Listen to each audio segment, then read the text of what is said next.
اس کے ساتھ ساتھ ہم نے گھر والوں کو بھی نماز کی دعوت دینی چاہیے، اپنے دوستوں کو نماز کی دعوت دینی چاہیے، پڑوسیوں کو دعوت دینی چاہیے، اہل محلہ کو دعوت دینی چاہیے، آفس میں دکان پر ساتھ کام کرنے والوں کو بھی نماز کی دعوت دینی چاہیے، اوروں کو نمازی بنانے کی کوشش کرنی چاہیے۔ اگر ہماری دعوت دینے سے کوئی ایک بندہ بھی نماز پڑھ لیتا ہے تو ہمیں اس کی نماز کا بھی ثواب ملے گا۔ ایک بزرگ سے کسی نے پوچھا کتنی نمازیں پڑھتے ہیں؟ کہا میں 25 نمازیں پڑھتا ہوں۔ کہا نمازیں 5 ہوتی ہیں، آپ 25 کیسے پڑھتے ہیں؟ کہا کہ 5 تو اپنی ہوتی ہیں، باقی کو جو میں نے نمازی بنایا ہے نا وہ میری کہنے سے نماز پڑھتے ہیں، وہی ثواب مجھے ملتا ہے۔ تو اس لیے ہم جتنے زیادہ لوگوں کو نماز کا کہیں گے، اگر بالفاظ ہمارے کہنے سے کوئی نہیں نماز پڑھتا، ہمیں کہنے کا ثواب ملتا رہے گا، ہر بات پہ ایک ایک سال کی عبادت کا ثواب ملتا رہے گا، نیکی کی دعوت کا ثواب ملے گا۔ اور نیکی کی دعوت دینے والے کے بارے میں آتا ہے، اللہ پاک فرماتا ہے مجھے حیا آتی ہے کہ میں ایسے بندے کو عذاب دوں جو دوسروں کو نیکی کی دعوت دیتا ہے۔ ہر بات پہ ایک ایک سال کی عبادت کا ثواب الگ ملتا ہے۔ تو اس لیے ہمیں خود بھی نماز کی پابندی کرنی ہے، اور جب بندہ دوسروں کو دعوت دیتا ہے تو خود اسے استقامت مل ہی جاتی ہے۔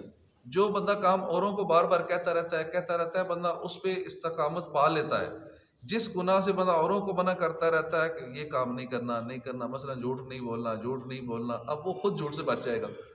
جس کام کا لوگوں کو منع کرتا رہے گا اس برے کام سے بچ جائے گا۔ جو اچھی بات کا لوگوں کو کہتا رہے گا، اللہ پاک اس بندے کو اس کی استقامت عطا فرما دے گا، وہ کم از کم وہ تو پکا نمازی بن جائے گا۔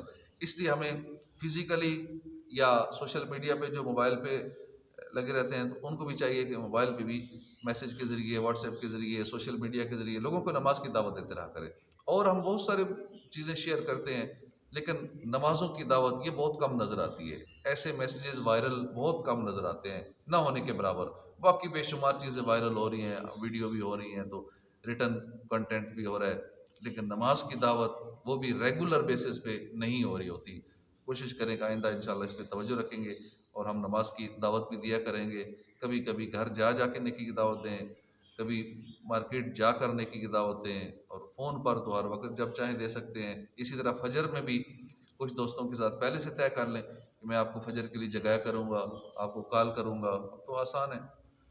تو یوں کئی لوگوں کو آپ نہ صرف اپنے اہل محلہ بلکہ آپ شاید پورے ملک، پوری دنیا میں جہاں جہاں نماز کا ٹائم ہے، چلو پاکستان میں تو فجر کا ٹائم تقریباً ملتا جلتا ہے، کراچی کا بھی فرق ہوگا تو شاید آدھے گھنٹے کا فرق ہوگا، تو ہم کم از کم اپنے ایریے میں جہاں نماز کا ٹائم تقریباً سیم بنتا ہے، لوگوں کو پہلے سے، اپنے دوستوں کو، جاننے والوں کو، کہ میں آپ کو نماز کے لیے جگاؤں گا۔ جو کہے کہ ٹھیک ہے مجھے آپ نماز کے لیے کال کر دیا کریں یا مس کال کر دیا کریں، تو ایسوں کی لسٹ بنا لیں۔ کئی ایسے دیکھیں، ہم ایک ملک میں تھے تو وہاں پہ ایک بھائی تھے، وہ کہتے تھے میں روز 150 لوگوں کو جگاتا ہوں فون پر۔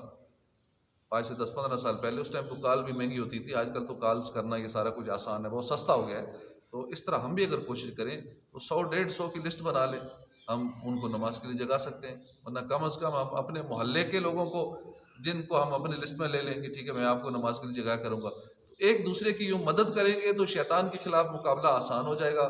ورنہ شیطان ایسی تھپکی دیتا ہے کہ بس سویا رہا ہے، ایسی پیاری نیند آتی ہے، خاص کر جب نماز کا ٹائم ہوتا ہے، اٹھنے نہیں دیتا، کیونکہ ناک میں وہ گرا لگا دیتا ہے، بندہ اٹھ نہیں سکتا نماز کے لیے۔ ایک دوسرے کی ہم ہیلپ کریں گے اٹھنے اٹھانے میں، کہنے میں، تو آسانی ہو جائے گی، خاص کر فجر کی نماز میں۔ اللہ پاک ہمیں پکا سچا نمازی بنائے، دوسروں کو نماز کی دعوت دینے کی توفیق عطا فرمائے، آمین بجاہ النبی الامین صلی اللہ علیہ وآلہ وسلم۔